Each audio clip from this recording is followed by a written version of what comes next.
नमस्कार, मैं ठाकुर अमित राठौर। आप देख रहे हैं सतर्क भारत का सबसे चर्चित शो जनता की आवाज़।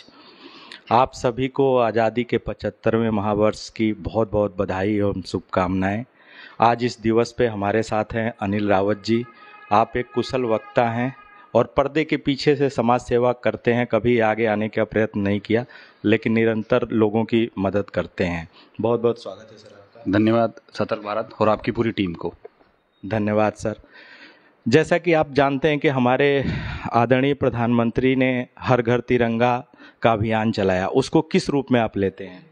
सर, पहले तो ये सराहनीय कदम था प्रधानमंत्री जी का। मैं इस चीज़ को अप्रिशिएट करता हूँ पूरी तरीके से कि हर घर तिरंगा, ये हमारा तिरंगा जो है हमारा सम्मान है, हमारा गौरव है। मैं इस चीज़ को बिल्कुल अप्रिशिएट करता हूँ। लेकिन मैं कल रामपुर गया था, मैं आपको बताना चाहता हूँ। मैंने कई जगह तिरंगा इस तरीके से देखा कि तिरंगे लगा दिए गए हैं, घरों पे टेढ़े हो रखे हैं, फट गए हैं या आड़े तिरछे लगे हुए। तिरंगा पूरी एक इसका एक लॉज है, एक पूरे इसके नियम कानून है, कायदे के साथ लगाना चाहिए। तो कहीं ना कहीं कुछ लोग ऐसे हैं कि जो इस चीज़ का सम्मान नहीं रख पाते।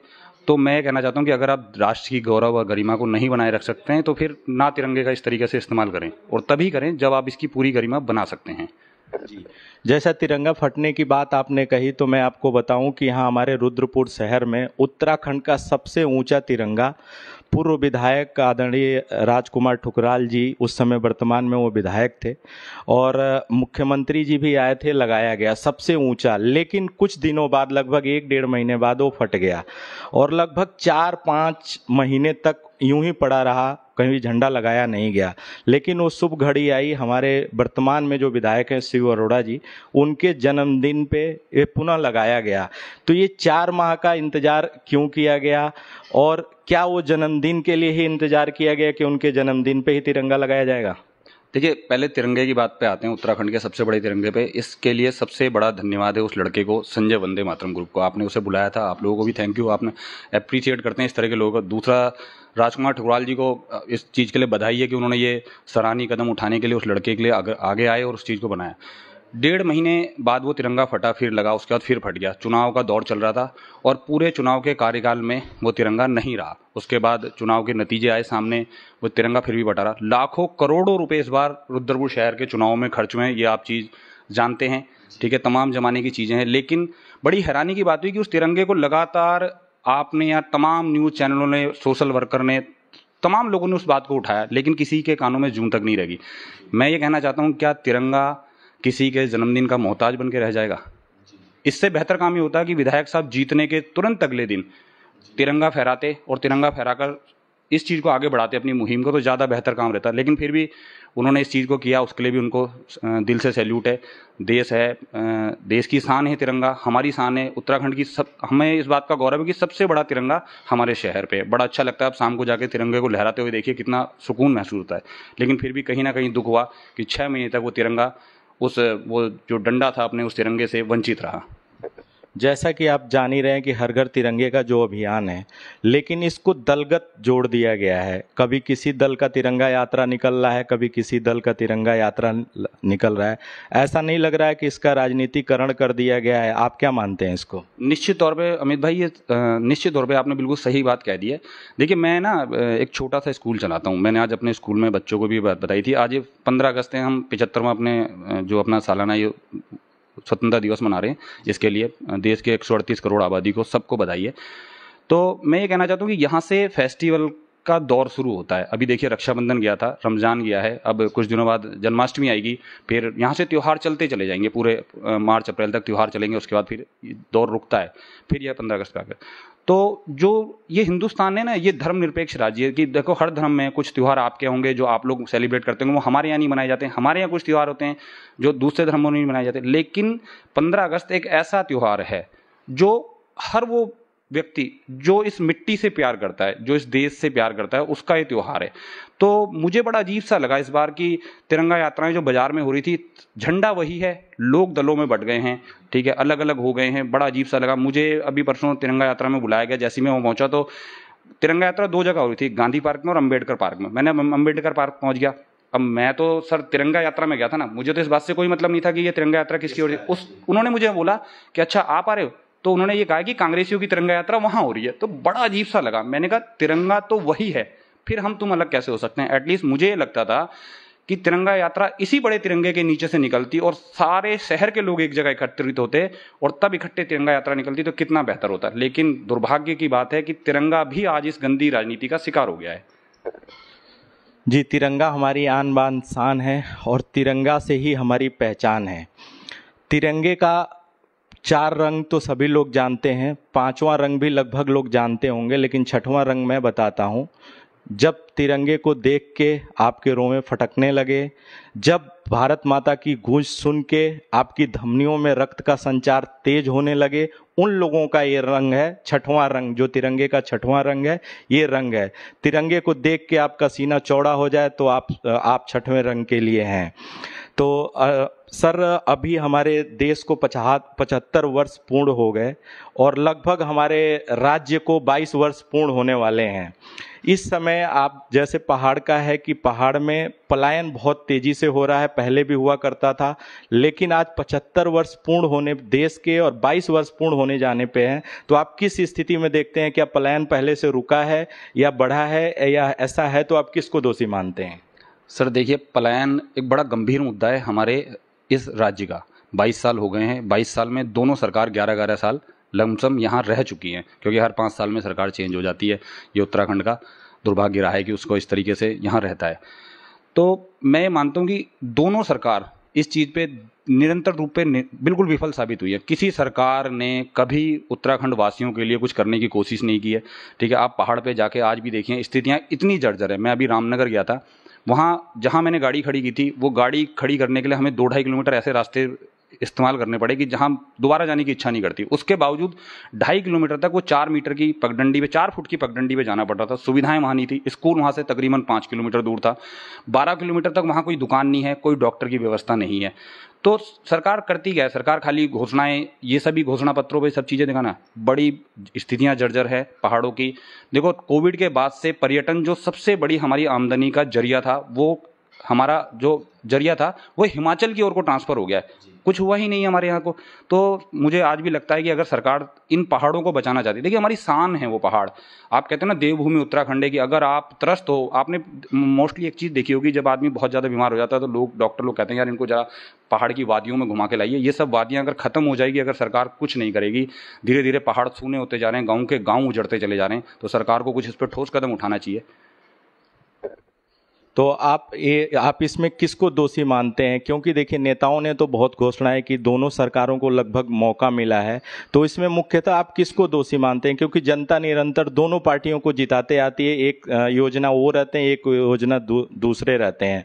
और इस समय तो केंद्र में भी भाजपा की सरकार है और राज्य में लगातार दूसरी बार भाजपा की सरकार आई है। पहली बार ऐसा हुआ है कि लगातार दूसरी बार भाजपा की सरकार आई है। तो इसमें किसको दोषी मानते हैं? क्योंकि लगातार योजनाएं तो पहाड़ के लिए लागू हो ही रही हैं। सर, योजना लागू होना और योजना पे अमल होना ये दो अलग अलग बातें हैं। बड़े बड़े प्रोजेक्ट दिखा देना, सपने उनके दिखा देना और प्रोजेक्ट बनना, ये सब बहुत बड़ी दुर्भाग्य की बात है। देखिए, एक टिहरी डैम हमारे यहाँ इतना बड़ा बना है, बिजली का उत्पादन है, उसके बावजूद आप देखते हो हम उत्तराखंड की धरती पर बैठे हैं, हमारे यहाँ सिंगल 1 मिनट के लिए, क्लिक के लिए भी लाइट नहीं जानी चाहिए, फिर भी लाइट जाती है। ठीक है, हम इस चीज़ को भोग रहे हैं ना। तो हम वही कह रहे हैं, प्रोजेक्ट होना, प्रोजेक्ट पे अमल होना और उसका प्रोजेक्ट का एक्चुअल आदमी को बेनिफिट मिलना, ये सब चीजें नहीं हो पाती है। सरकार दोनों मेरी तरफ से निश्चित रूप से फेल हो गई। देखो, मोदी जी से दिक्कतें थोड़ी सी इसलिए ज्यादा है क्योंकि ना जिस आदमी से बहुत ज्यादा आप उम्मीद लगा लेते हो, उम्मीदें थी ना, हमें बहुत ज्यादा उम्मीदें थी, हमें लगता था कि ऐसा हो जाएगा, वो भी नहीं हो पाया। और दूसरी चीज है ना, इस चीजों पे केंद्र सरकार भी, मतलब केंद्र सरकार को मैं इतना दोषी नहीं मानता हूं, क्योंकि लोकल के नेता जब नेता बन जाता है ना, उसके बाद सेवा नहीं करता है, फिर वो अपनी उस दायरे में से अपने हिस्से का मेवा समेट कर घर बैठ जाता है। आप एक चीज समझिए, मैं एक बात बताता हूं, आप ये मानिए कि कोई भी आदमी जैसे नॉर्मल कोई चुनाव जीतता है ना आज की डेट में, तो वो बड़ा आसान काम होता है। चुनाव जीतने के बाद सबसे पहले वो इनोवा लेना, 24-25 लाख रुपए की इनोवा ले लेता है चुनाव जीतते ही। वो किसी भी पार्टी का हो सर, वो किसी पार्टी, मैं किसी पार्टी को बदलगत नहीं कर रहा हूं। तिरंगा झंडा उस चीज का इंतजार करता मर गया। ठीक है, और अभी मैं आपको एक और बताता हूँ, भगत सिंह चौक है, वो भी किसी के बर्थडे का इंतजार कर रहा है मुझे लगता है। उस भगत सिंह चौक पे निरंतर लोगों ने बातें उठाई हैं, उनपे बार बार जाके नगर निगम पे गए हैं। पिछली बार नगर निगम की इतनी बड़ी बेवकूफ़ी वाला डिसीजन रहा कि उन्होंने वहां पर एक शौचालय का निर्माण करने की कोशिश करी। अरे आप करना क्या चाहते हो? आपको उस चीज को, वो हमारी धरोहर है, ऐसे तो चीजें खत्म हो जाएंगी। आने वाले हम अपने बच्चों को क्या बताएंगे इस बारे में? बताइए, क्या समझाएंगे ना? तो वो भी सुनिए, मुझे फिर लगता है कि कोई आके फिर किसी का बर्थडे उस चीज का इंतजार कर रहा है। तो जो आपका पहाड़ वाला वो है रूल, इसमें तो निश्चित तौर पे कि दोनों सरकार पूरी तरीके से फेल है। ठीक है, अभी जनता के पास ऑप्शन भी कुछ नहीं है, जनता कुछ कर सही कह रहे हैं। जब तक गरीबों की लड़ाई लड़ते लड़ते कब वो स्कूटर से फॉर्च्यूनर पे नेताजी पहुंच जाते हैं, शायद वो उन्हीं को पता होगा। आपके पास कोई सुझाव है कि पहाड़ में पलायन कैसे रोका जा सकता है? किस मुद्दों पे मेन काम किया जाए कि पहाड़ पे पलायन रुके? सर देखिए ना, उत्तराखंड पे बहुत ज़्यादा कुछ, अगर हम कहते हैं ना, सबसे बड़ा जो हमारा रोजगार का वो है, व्यवसाय का जो भी साधन है वो है टूरिज्म है। सरकार जब तक टूरिज्म के लिए सड़कें बढ़िया नहीं करेगी, वहाँ की सुविधाएं नहीं करेगी, ये सब चीज़ें नहीं हो पाएगी। दूसरी चीज़ है ना, पहाड़ के लोग आज तक सबसे ज़्यादा बेसिकली डिपेंड होते थे फौज की और आर्मी की नौकरी पे। देखिए पुलिस की भर्ती नहीं आई है पिछले 6-7 सालों से। ठीक है, पुलिस का आज का 4600 वेतन पे ग्रेड जो था वो आज भी एज इट इज वैसे ही गंभीर मुद्दा बना पड़ा है। कहीं ना कहीं ये भी दिक्कतें हैं। अब देखिए ना, पहाड़ से लोग नीचे नौकरी करने के लिए आते हैं, 7-7 8-8 हज़ार रुपए की नौकरी करते हैं और यहाँ उनको ज़्यादा बेहतर लगता है, जबकि इस दौर में 8,000 रुपये में अपनी जीविका चलाना बहुत मुश्किल काम है। लेकिन पहाड़ में वो 8,000 रुपये कमाना असंभव है, इसीलिए वो वहाँ से पलायन कर रहे हैं। तो आपके हिसाब से यहाँ पर्यटक स्थल बढ़ाए जाएं, तब यहाँ पे रोजगार के अवसर निकाले जाएं, तब हो सकता है। लेकिन देखने में भी आता है कि बहुत लोग पहाड़ में जाके बिजनेस करते हैं, तो आखिर में वहाँ के युवा इसमें आगे क्यों नहीं आना चाहते हैं? क्योंकि यहाँ से बहुत से दिल्ली, मुंबई, कोलकाता से बाहर से जाके लोग पहाड़ में इन्वेस्ट करते हैं। तो क्या क्या कहीं ना कहीं यहाँ के युवा चूकते हैं या रिस्क नहीं लेना चाहते हैं? देखिए सर, एक ना बिजनेस करने के लिए बिजनेस माइंड मुझे लगता नहीं है कि हमारी जो पहाड़ी संस्कृति है उसमें बिजनेस माइंड नहीं है। वो नौकरी पेशा ज़्यादा करना चाहते हैं, वो सेफ गेम ज़्यादा खेलना चाहते हैं, क्योंकि बिजनेस एक रिस्क फैक्टर बहुत जरूर से ज़्यादा होते हैं। दूसरी चीज़ है ना, पहाड़ पे बिजनेस करने के लिए बहुत अधिक पैसे की जरूरत होती है। आप समझिए, जो चीज़ यहाँ 2 रुपये की मिल रही है, पहाड़ तक जाते जाते वो 5 रुपये की हो जाती है, तो वो आदमी उतना पैसा वहाँ इकट्ठा नहीं कर पाता है, इसीलिए वो बिजनेस का रिस्क नहीं लेना चाहता है। इसीलिए यहाँ से लोग जाके वहाँ बिजनेस कर रहे हैं और वहीं से वो चीज़ें वहाँ दुगने दामों पर मुहैया हो रही है। मैं आपको बताता हूँ, मैंने एक बार 2011 में एक बार बाइक से राइडिंग की थी पूरे पहाड़ की। मैं एक जगह रुका था, जब मुझे भूख लग गई थी, तो मैंने किसी की पेड़ से नाशपतियां मांगी, तो उन्होंने मुझसे कहा कि बेटे जितनी हो उतनी तोड़ लेना। मुझे लगा शायद ही मजाक कर रहे हैं, लेकिन उन्होंने मुझे दिखाया, वो नाशपतियों के बड़े बड़े बाग थे और उन्होंने वो रोड पे फेंक रखे थे। वो ये कह रहे थे कि 5 रुपए किलो हम ये नाशपति 5 रुपए धड़ी बेचते हैं सर, 1 रुपए किलो। वो नाशपति वहां से हमारे घर तक आते आते 40 रुपए किलो हो जाती है। अब आप सोचिए उन्हें क्या मिल रहा है। जी, ये तो है। जैसे उत्तराखंड राज्य की स्थापना हुई, वहीं इनको आर्थिक पैकेज देके औद्योगिक क्षेत्र भी बनाया गया और लगभग 2-3 शहरों में औद्योगिक क्षेत्र बना है। देहरादून में सेलाकुई औद्योगिक क्षेत्र है, हरिद्वार है, हरिद्वार के पास रुड़की भगवानपुर एरिया, वो भी औद्योगिक क्षेत्र है। और ये औद्योगिक राजधानी बनाई गई रुद्रपुर, सितारगंज में भी है, आपके खुरपिया फॉर्म भी नया डेवलप हो रहा है। और औद्योगिक राजधानी बनाई गई रुद्रपुर इंडस्ट्रियल एरिया को, सिटकुल को बनाया गया। और एक स्पेशल पैकेज यहाँ के उत्तराखंड वासियों को दिया गया कि लगभग 70% लोगों को रोजगार दिया जाएगा। तो आप इसको किस रूप में लेते हैं? कहीं ना कहीं पलायन का ये भी जिम्मेदार है, क्योंकि यहाँ से लोग, जहाँ तक मैं जान पाता हूँ, कि लोग दिल्ली, मुंबई, तमाम शहरों में लोग रोजगार के लिए जाते हैं, जबकि यहाँ पे बड़ी बड़ी टाटा और अशोका, बजाज, हीरो, बिरला टायर, बहुत बड़ी बड़ी कंपनियां यहाँ पे भी हैं। तो आखिर क्या ऐसा आप मानते हैं, क्या 70% का जो योजना सरकार ने लागू किया वो सफल नहीं हो पाया, इसलिए हम पलायन नहीं रोक पाए, इसलिए लोग जा रहे हैं? इसको किस रूप में आप देखना चाहते हैं? सर देखिए, मैंने अभी कहा था ना, प्रोजेक्ट होना और प्रोजेक्ट का धरातल पे काम करना है, 2 अलग अलग विषय हैं। 70% जो हमारे यहाँ के लोगों ने इसके लिए भी लड़ाई लड़ी थी, इसके लिए भी काफ़ी मतलब आंदोलन टाइप हुए थे, तो 70% रोजगार यहाँ पता है किन लोगों को मिला है? केवल लेबर तबके को। यहाँ बड़े तो आदमी आए नहीं, बड़े देखिए उसका भी एक रीजन रहा है कि हमारे पास ना अभी भी एजुकेशन में हम बहुत पीछे हैं। एजुकेशन के लिए आपको अच्छी एजुकेशन जानी पड़ जाए तो कहाँ जाना पड़ेगा? आपको देहरादून जाना पड़ेगा। देहरादून के, मैं खुद कहता हूँ कि आज रुद्रपुर शहर में, मेरे ख्याल में उधम सिंह नगर का हब है ये रुद्रपुर शहर, उसके बावजूद हमारे यहाँ डिग्री कॉलेज में MSc नहीं थी। ठीक है, अब शिक्षा के मामले में समझिए ना आप, है नहीं, अभी भी हम बहुत पीछे हैं। तो गरीब तबका, यहाँ लेबर तबका 70% से भर दिया गया है, लेकिन अच्छा तबका आज भी वो नहीं रह पाया। तो यही सबसे बड़ा रीजन था। दूसरी सबसे बड़ी चीज ये थी कि जो हमारे यहाँ सिडकुल लगा है, सिडकुल में प्रोजेक्ट इस तरीके से हुआ है कि कंपनियों ने 10-10 एकड़ की लीज अपने नाम करवा ली है और फैक्ट्री लगी है 2 एकड़ पे, बाकी 8 एकड़ वो वैसी फ्री रह गई। आप आज भी देखो, क्योंकि फैक्ट्रियां बड़ी, प्रोजेक्ट बड़े हो गए और लगे छोटे हैं। ठीक है, लोगों ने सब्सिडियां खाई है, ये भी एक बहुत बड़ा स्कैम था। तो कहीं ना कहीं यहाँ सरकार की मिली भगत से ऐसा तो नहीं कि सब्सिडी का गेम चल रहा हो और इंडस्ट्री सिर्फ नाम के लिए लग रही हो और यहाँ पे सब्सिडी का लाभ लिया जा रहा हो और इस राज्य को ठगा जा रहा हो? मुझे तो हर बार ऐसे ही लगता है सर कि उत्तराखंड एक ऐसा राज्य है जिसके साथ सरकार एक्सपेरिमेंट करती है। ठीक है, आपने देखा होगा जब एक बार चंद्रयान पे यहाँ से जब रॉकेट भेजा गया था तो एक बंदर को उस पर बैठा दिया गया था, ठीक है ना। हम वही बंदर है जिसे चंद्रयान पे बैठ के ऊपर भेज दिया जा रहा है और हमारे साथ एक्सपेरिमेंट कर रही है आती जाती सारी सरकारें, गवर्नमेंट, यही निश्चित है। एक मूवी आई थी मदारी, उस पर एक बड़ा अच्छा डायलॉग था कि सरकारें सारे इन पे जो ये प्रोजेक्ट होते हैं इन पे लिप्त होती है, सरकारी संस्थाएं सारी इस चीज में लिप्त हो रही है। और ये हकीकत है सर, ये हकीकत है। बिना सरकार के कोई भी आदमी घोटाला करने की हिम्मत नहीं कर सकता। नेता मंत्री सब इस चीज में घोटाले में संलिप्त होते हैं।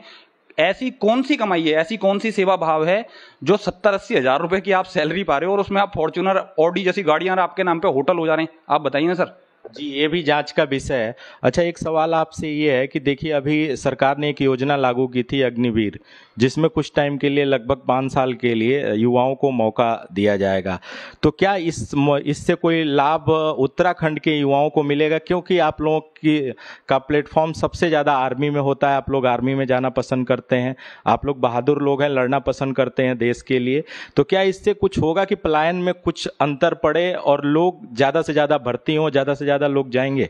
सर, अग्निवीर ना देश का एक बड़ा गंभीर मुद्दा था। देखिए इसके दोनों तरह से प्रोजेक्ट हुए हैं। अग्निवीर का विरोध इसलिए हुआ था क्योंकि बिहार की भर्ती कैंसिल हो गई थी। अग्निवीर का उस समय विरोध इसलिए भी हुआ था कि नुपुर शर्मा का बयान आया था, लोग उसके अगेंस्ट जा रहे थे। अग्निवीर का विरोध इसलिए भी हुआ था क्योंकि राहुल गांधी पे ईडी की जांच हो गई, तो ये सारी चीजें मिलकर अग्निवीर का विरोध ज्यादा हो गया।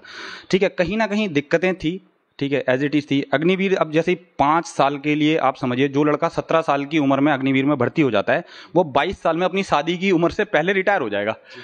पहाड़ियों में एक चीज हमारे, मैं ऑल ओवर टोटल पहाड़ियों कहता हूँ, हमारे पहाड़ियों में एक चीज होती है, जब लड़का सरकारी नौकरी पे लग जाता है तो सबसे पहले पता है घर वाले क्या कहते हैं, यार उसकी नौकरी लग गई, इसकी अब शादी कर दो। तो अब क्या होगा, जब लड़के की शादी की स्थिति आएगी तब तक वो रिटायर होकर घर आ चुका होगा। लेकिन अब आती है बात उत्तराखंड वालों की। उन लोगों के लिए तो ये वाकई में बहुत सही चीज है, लेकिन ये भर्ती निरंतर आनी चाहिए। ठीक है, लगातार ये भर्ती होती रही तो अब ये कि ज्यादा से ज्यादा लोगों को रोजगार मिल पाएगा।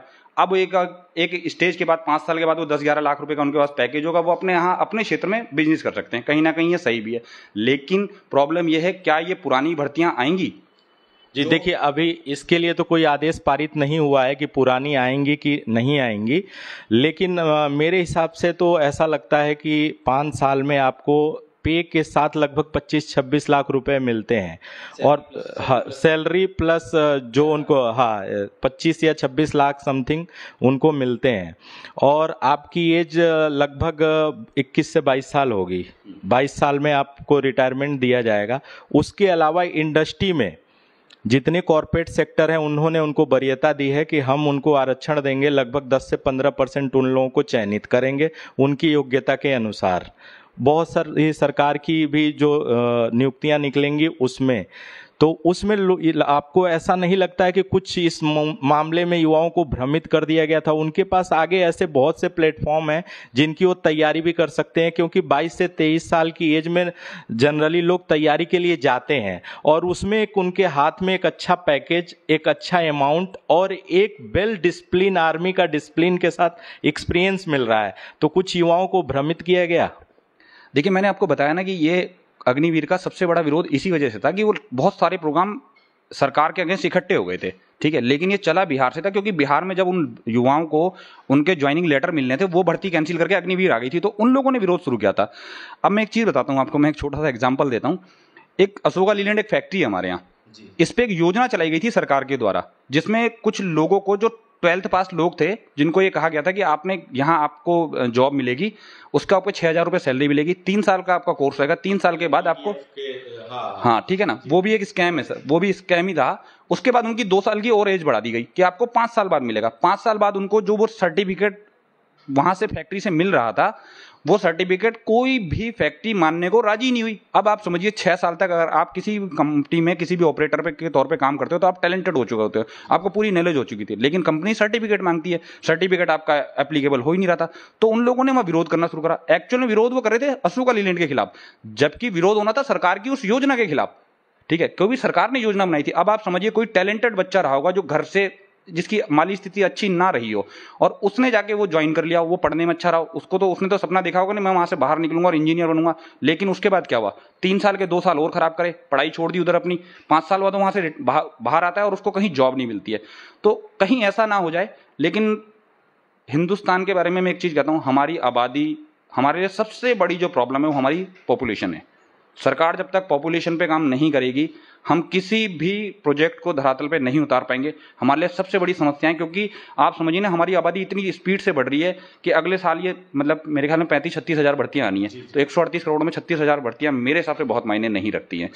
ये तो बिल्कुल है कि जो ये जनसंख्या विस्फोट हुआ है उस पर सरकार को सोचना चाहिए, क्योंकि मेरे पास जल्दी से जल्दी जो मेरे पास जानकारी है उस हिसाब से लगभग 3 से 4%, अधिकतम 5% ही सेंट्रल गवर्नमेंट और स्टेट गवर्नमेंट की नौकरी मिल सकती है लोगों को। बाकी लोग जॉब सीकर रहेंगे, प्राइवेट सेक्टर कॉर्पोरेट सेक्टर में जितने लोग जा सकते हैं। और लगभग 65 पॉइंट कुछ % युवा हैं इस देश में जिनको रोजगार की जरूरत है। तो उस हिसाब से तो कहीं ना कहीं मुख्य कारण बेरोजगारी का मैं मानता हूं कि जनसंख्या विस्फोट है, जिसको सरकारों को सोचना चाहिए। अभी आप देखते हैं कि जिन लोगों की वजह से, मेरे भी आइडियल है, जिन लोगों की वजह से हम यहाँ बैठ के बातचीत कर रहे हैं, भगत सिंह जी की बात करते हैं, जिन्होंने आज़ादी में उनका अहम योगदान रहा। कांग्रेस की सरकार जब रही तो उनको शहीद का दर्जा नहीं मिला, और भाजपा शहीद के दर्जा की लगातार मांग करती आई कि उनको शहीद का दर्जा मिले, शहीद का दर्जा मिले। और जब अभी भाजपा की सरकार लगातार, पहले भी आई है, अभी भी लगातार 2 योजना से 3 योजना से जब भी भाजपा की सरकार चली आ रही है, तो आपको लगता है क्या कि उनको उचित सम्मान मिल पाया? क्योंकि करोड़ों की संख्या में युवा उनको अपना आदर्श मानते हैं, और उनको सिर्फ लिखने के लिए जो युवा उनको पसंद करते हैं, शहीद भगत सिंह लिखते हैं, जबकि उनको शहीद का दर्जा प्राप्त नहीं हुआ। तो क्या उनको शहीद का दर्जा प्राप्त नहीं होना चाहिए? जिन्होंने अपनी कुर्बानी कम उम्र में जाके अपने देश के लिए अपने प्राणों की आहुति दी।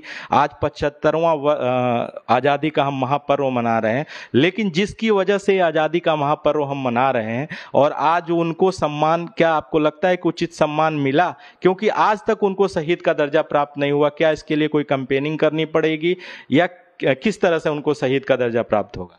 ये बड़ा गंभीर विषय है, ये गंभीर विषय हो गया सर। एक्चुअल में ना देखो, शहीद का दर्जे के लिए तो बात है, तो ये तो फिर आपको बहुत कुछ इस पर रिसर्च करनी पड़ेगी। लेकिन मैं एक चीज़ बताता हूँ कि हमारा डिग्री कॉलेज है, उस पर लिखा हुआ है शहीद भगत सिंह स्नातकोत्तर महाविद्यालय। ठीक है, ये अब एक्चुअल में शहीद का क्या है वो तो आपको चेक करना पड़ेगा। अब आधिकारिक रूप से जहां तक मेरी जानकारी है, आप गूगल करके भी देख सकते हैं, आधिकारिक रूप से कहीं भी इनको शहीद का दर्जा नहीं मिला है। पिछले, आपको, मुझे पूरी जानकारी है कि पिछले जब कांग्रेस की सरकार हुआ करती थी तो भाजपा ये मुद्दा सदन में भी कई बार उठा चुकी है और लगातार उठाती रहती है कि इनको उचित सम्मान नहीं मिला। लेकिन आज वो सत्ता में बैठे हैं तो क्या वो उचित सम्मान देंगे, या क्यों नहीं दे पा रहे हैं? कहीं ना कहीं आपको लगता है कि सरकारें सिर्फ इन मुद्दों को अपने लाभ के लिए उठाती रहती है? ये तो निश्चित तौर पे बात है। ये तो देखिए भगत सिंह हैं, उनके बारे में कोई भी गलत बयान हो जाए, ये मैं उसके लिए माफ़ी मांगता हूँ, नहीं कहना चाहता हूँ। लेकिन मैं कहीं ना कहीं कहता हूँ, देखो उस टाइम पे हमने भी देखा है कि बहुत इस चीज़ के आंदोलन होते थे कि कांग्रेस ने छल करा है, कांग्रेस ने इस तरीका नहीं करा है, और उस चीज़ का खामियाजा कांग्रेस आज की डेट में भुगत रही है। पिछले 10 साल से विपक्ष में बैठी, और मेरे ख्याल में विपक्ष में भी नहीं है। ठीक है, लेकिन कहीं ना कहीं मौजूदा सरकार ने भी छला है। आप हमारी भगत सिंह चौक को ले लीजिए। ठीक है, पिछले मेरे ख्याल में जनवरी में बात हुई थी कि जनवरी में वहाँ मूर्ति लगाई जाएगी, आदम का एक मूर्ति लगाई जाएगी। शहर का एकमात्र अंतिम स्मारक बचा है वो उनके लिए, और उस पर पूर्ण रूप से कब्जा होने की कगार पे है, क्योंकि वहाँ पर भी टॉयलेट बाथरूम बनाने की स्थिति पैदा हो गई थी, जिसका समाज के तमाम लोगों ने विरोध किया है। उसके चारों तरफ लोगों ने, वहाँ जो आसपास की दुकानें, उन्होंने वहाँ मोटरसाइकिलें खड़ी की थी, वहाँ गाय बंधी होती है, कुत्ते घूम रहे होते हैं। ये तो अब है कि थोड़ी बहुत समाज सेवी लोग जागरूक हो गए हैं। ठीक है, वो लोग वहाँ जाते हैं, उसका वो करते हैं। लेकिन मैं नेताओं के बारे में एक बात कह दूं अमित भाई, ये मैंने लगातार कहा है, नेता एक तरह से सांप ही होते हैं, कम जहर वाले या ज्यादा जहर वाले। उनका काम जनता को डसना ही होता है। उनका काम होता है जनता को बेवकूफ बना के गुमराह करके सत्ता हासिल करना। पार्टी जैसी कोई चीज नहीं होती। ये आज यहाँ है, कल को वहां है, फिर वापसी यहाँ है, फिर हम लोग कहाँ जाएंगे बताइए? अच्छा देखिए, तो क्या सिर्फ नेताओं की जिम्मेदारी है, आम जनता की जिम्मेदारी नहीं है कि उसको साफ सुथरा किया जाए या उस स्थल को सही किया जाए? क्योंकि ये सबके लिए लड़े थे, वो किसी नेताओं के लिए नहीं, आज सारे देशवासियों के लिए अपने प्राणों की आहुति दी थी। उनके नाम पे बहुत सारे संगठन बने, विद्यालय भी बन गए, कुछ समाजसेवी संगठन भी बने। कहीं ऐसा नहीं लगता है कि सिर्फ संगठन नाम यूज किया गया, वो संगठन भी और ये जितने लोग भी हैं इस तरह के आके कार्य नहीं किए? क्योंकि सारे लोग यदि इस तरह से आगे आते तो शायद आज वहां की स्थिति ऐसी नहीं रहती। कुछ खास दिनों पे, जैसे आज 15 अगस्त है, 26 जनवरी है, या उनका जन्मदिन हो, तब जाके लोग थोड़ा सफाई कर देते हैं, फोटो सेशन चलता है, उसके बाद वो वैसे ही धूल वहाँ पे रहती है और डेवलपमेंट के लिए कुछ नहीं किया गया। इसमें संभवतः मैं नगर निगम को भी दोषी मानता हूँ कि नगर निगम संभवतः दोषी है, क्योंकि नगर निगम की योजनाएं सिर्फ योजनाएं ही रहती हैं, धरातल पे कम आ पाती हैं। हम लगातार कवरेज करते आ रहे हैं, तो इसमें कुछ ऐसा आप लोग कैंपेनिंग चलाना चाहेंगे? मैं आग्रह भी करता हूं और आपसे पूछना भी चाहता हूं कि कहीं ना कहीं देखिए सभी युवाओं के प्रेरणा स्रोत है, मैं बहुत दिल से फॉलो करता हूं, इसलिए कहीं ना कहीं हमें पीड़ा होती है कि आज यहाँ पे उनका उचित सम्मान रुद्रपुर में हम नहीं दिला पा रहे हैं। तो उसके लिए कुछ कैंपेनिंग आप लोग करेंगे? निश्चित तौर पे सर हम करना चाहते हैं। हमारी एक बार नगर निगम से बात भी हुई थी, हमने उनसे ये भी कहा था। देखिए मैं ना कई संस्थाओं में जुड़ा हूँ, मैं आज भी अब नाम लेता हूँ। अरुण चुग जी हैं, वो भगत सिंह ग्रुप चलाते हैं। हमारे करण खालसा हैं, जिनकी बदौलत आज मैं यहाँ बैठा हूँ, ठीक है। तो हमने उनसे भी कई बार कहा था, हमने नगर निगम से मांग की थी कि ये हमारे हैंडओवर कर दें, हम इसकी साफ सफाई और तमाम जमाने की जिम्मेदारी तो लिखित तौर पे लेते हैं। लेकिन उन्होंने हमसे समय लिया, उन्होंने हमसे जनवरी का समय मांगा, फिर जनवरी फरवरी चली गई, मेयर साहब की तबीयत खराब हो गई, फिर चुनाव आ गए, चुनाव के बाद की ये सब चलती, लेकिन सब कुछ वैसे ही रहा। एक्चुअल में यह है कि देखो हमारा फर्ज बनता है, हम इस चीज़ को जिम्मेदारी लेने को राजी हैं, लेकिन हमारे ऊपर फिर बाउंडिंग हो जाती है, ठीक है। हम लोग जाते हैं भाई, मैं खुद से कम 5 या 6 बार वहाँ जाके झाड़ू मार चुका हूँ, पोछा मार चुका हूँ, ठीक है। अभी करना, हम ये चाहते हैं कि हम रेगुलर तौर पे इसको करें, हमें जिम्मेदारी तो दे सही है, या फिर आपसे नहीं हो पा रहा है तो आप हमें कहें। हमने तो यहां तक कह दिया था कि हम इस मूर्ति को चेंज करेंगे। हमारी गुरुद्वारा कमेटी से बात हुई थी कि अगर सरकार इस चीज को करने में विफल है और नगर निगम इस चीज को करने में विफल है तो हमें बता दे, हमें चाहे शहर में झोली फैला के भीख मांगनी पड़े, लेकिन हम उसके लिए भी राजी हैं। लेकिन ये कहें तो सही, ये खुद तो कुछ कर नहीं रहे और हमें कुछ कर नहीं दे रहे। और एक बात बता दूं रुद्रपुर नगर निगम की, वो नगर निगम, वो मेयर साहब जो चुनाव से पहले बड़े एक सम्मानित व्यक्ति होते थे, जिसमें कहते थे कि यार काम तो मेयर साहब करा रहे हैं, वो चुनाव के बाद एकदम से फेल हो गए, ऐसा क्यों? कहीं ना कहीं उनकी विफलता रही है, क्योंकि कल्याणी नदी को लेके भी काफ़ी चर्चाएं रही कि इसको बड़े प्रोजेक्ट में बदला जाएगा, इससे रेवेन्यू जनरेट किया जाएगा, और कल्याणी नदी आज खुद अपने कल्याण के लिए तरस रही है, उसे कूड़ेदान में तब्दील कर दिया गया। एक सवाल ये है सर कि हमारे ज़िले का नाम उधम सिंह नगर है। उधम सिंह जी ने हमारे देश के लिए क्या किया है किसी को बताने की ज़रूरत नहीं है। क्या उनको उचित सम्मान मिल पाया? क्या ज़िले का नाम रख देने मात्र से ही उनको सम्मान मिल जाएगा? यहाँ बहुत से बड़े संसाधन, सरकारी संसाधन से लेके बहुत से ऐसे संसाधन आए, क्या उनका नाम नहीं लिया जाना चाहिए था? क्या उनके नाम पे कुछ संसाधन या कोई बड़ी उपलब्धि हमारे शहर में नहीं होनी चाहिए थी? निश्चित तौर पे क्यों नहीं होनी चाहिए अमित भाई। देखिए ना, मैं कहता हूं आदमी, देखो अब ये हो गया सोशल मीडिया का जमाना, आदमी तुरंत से हाइक पाना चाहता है। इवन आप भी ये काम करते हो, आपने भी बहुत सोच के अपना नाम ये सतर्क भारत रखा हुआ, आपने इस चीज पे बहुत काम किया हुआ है। देखिए आपकी बैकग्राउंड सतर्क भारत नहीं है। अमित राठौर को हम जागृति ट्रस्ट के नाम से जानते हैं, जो गरीब लोगों को फ्री में खाना मुहैया करते हैं। अमित राठौर वो नाम है जो हर तरह से लोगों की मदद करने के लिए आगे रहता है, यही तो है ना। लेकिन सोशल मीडिया पे जो आजकल यूट्यूबर लोग हैं, तमाम जमाने के 4-6 लड़के मिलके देखते हैं और फिर अपना एक ग्रुप बना लेते हैं। वो क्या करते हैं, किसी एक अच्छे नाम को पिक करते हैं, चाहे वो भगत सिंह का नाम हो, चाहे वो उधम सिंह का नाम हो, या तमाम और कोई भी नाम हो, इस तरीके के नाम पिक करते हैं और लोग उस नाम से अट्रैक्ट होकर उनसे जुड़ जाते हैं। यही झूठी जो ये दिलासा चल रही है, यही हमारे शहर के साथ भी है। मैं तो खुद से कहता हूँ रुद्रपुर शहर को तो प्योर तौर पर ठगा गया है। हमने कितनी मुसीबतें झेली हैं, हमने दंगा झेला है, हमने शहर का टूटना झेला है, हमने भाई साहब कोविड झेला है, हमने बाढ़ झेली है, और आज ये तिरंगा यात्रा 3 हिस्सों में मैंने परसों देखी है। मुझे बड़ा अफसोस हुआ है कि बेहद कहाँ चले गए हम डेवलपमेंट के ऊपर को जाने के, आज हम तिरंगे के लिए 3 हिस्सों में बढ़ गए। कहीं न कहीं आप थे अनिल रावत जी, काफ़ी खास चर्चा हुई, सभी मुद्दों पे लगभग चर्चा हुई। कहीं न कहीं हम देखें तो युवा एक तरह से भ्रमित है। जो हमारा युवा है वो सोशल मीडिया का गलत उपयोग करता है, कुछ लोग नशाखोरी में हैं, और जितने हमारे देश के लिए कुर्बानी दी, कहीं ना कहीं उनको सही सम्मान अभी तक नहीं मिल पाया है।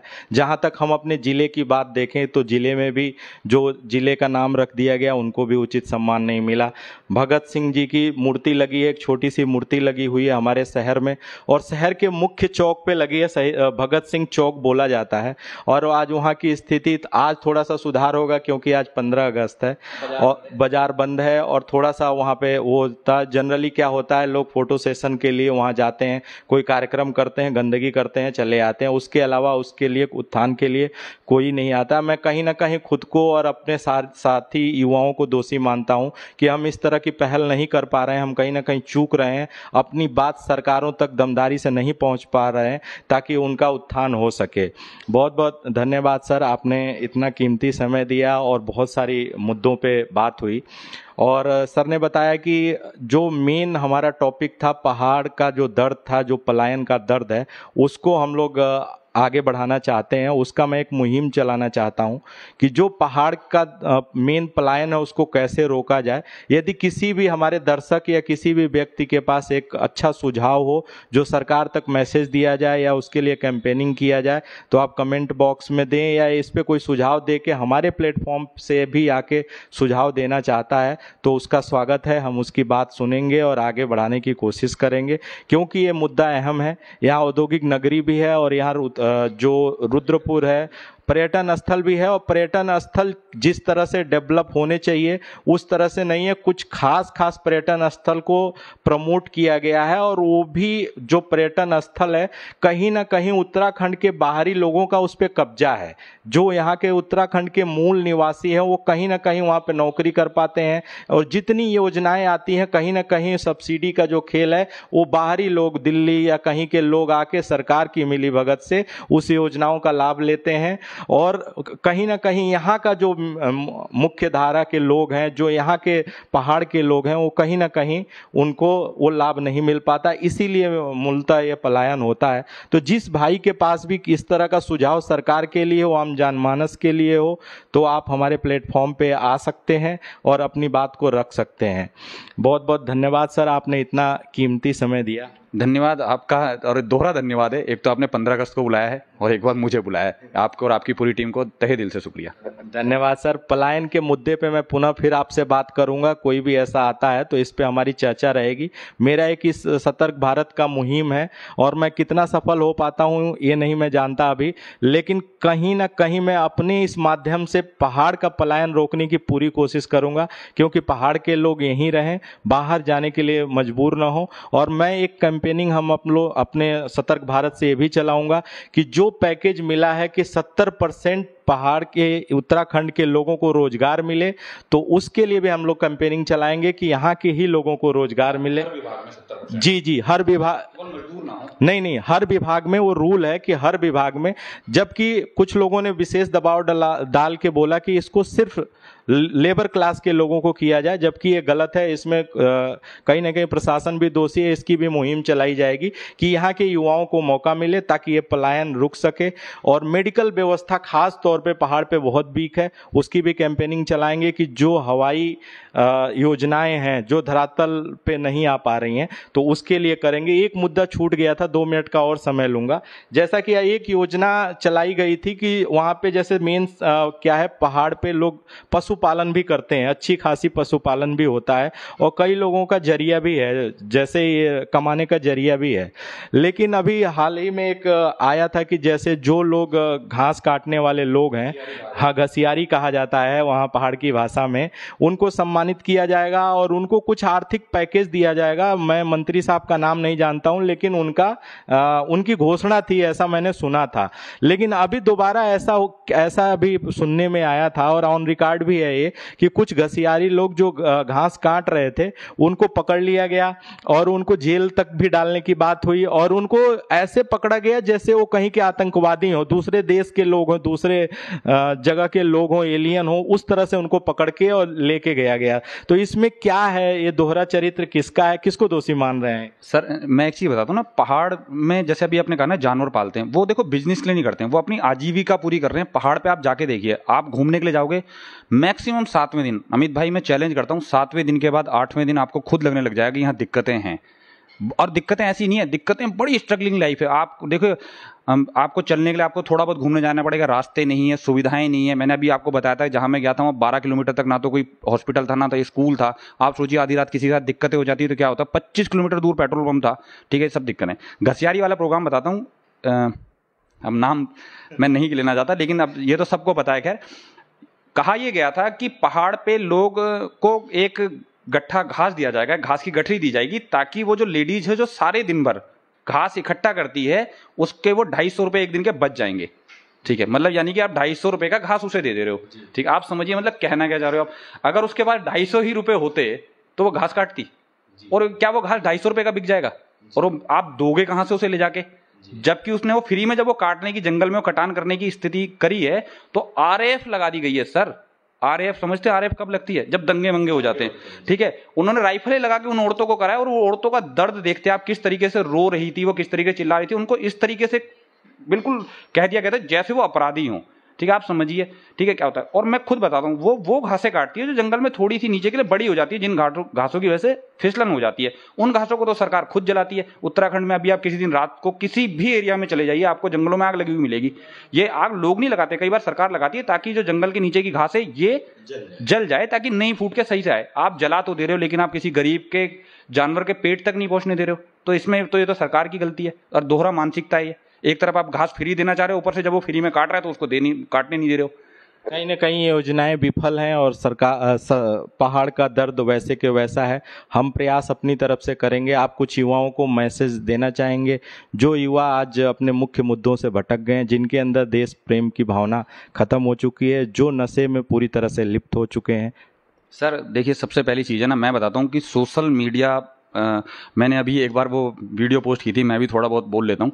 तो मैंने उसमें कहा था कि जब मिशनरी जब यूएस वो वहाँ आए थे तो उन्होंने कहा था कि हमारे हाथ में बाइबल है और लोगों के पास ज़मीनें थी। उन्होंने कहा था मैं तुम्हारे लिए प्रार्थना करता हूँ, तुम आंखें बंद करो। जब उन्होंने आंखें खोली तो बाइबल उनके हाथ में चले गई थी, मिशनरी सारी उनकी ज़मीन लेके चले गए थे। एक्चुअल में हमारे साथ यही हो रहा है। कॉर्पोरेट एजेंसी ने हमें फ्री में डाटा देके हमारी आज़ादी छीन ली है, हमारी गोपनीयता ले ली है, ठीक है। सारा यूथ आज की डेट में देखिए भाई साहब, आप ये समझना, लोगों को फौज के बारे में कुछ नहीं पता होगा, असले के बारे में सारा पता होगा। क्यों? पबजी खेल रहे हैं, पबजी में उन्हें सब कुछ पता है। मैंने 4 आदमी मार दिए। मैं कई ऐसे बच्चों को देखता हूं जो सारे दिन पबजी में लगे हुए हैं, ठीक है। ये सब चीजें क्या है, फिर उसके बाद जब वो हट रहे हैं, फिर अब आप सारी अपनी मतलब सारा फोकस आपका पबजी में, उस पबजी से आपको कुछ मिलना थोड़ी ना, ठीक है। आप धरातल पे हो ही नहीं। दूसरी सबसे बड़ी चीज है नशा। नशाखोरी इस तरीके से लिप्त हो चुकी है, मैं सीधे कहता हूं प्रशासन का फेल है ये शासन नहीं है, प्रशासन का फेल है। प्रशासन को सब पता होता है।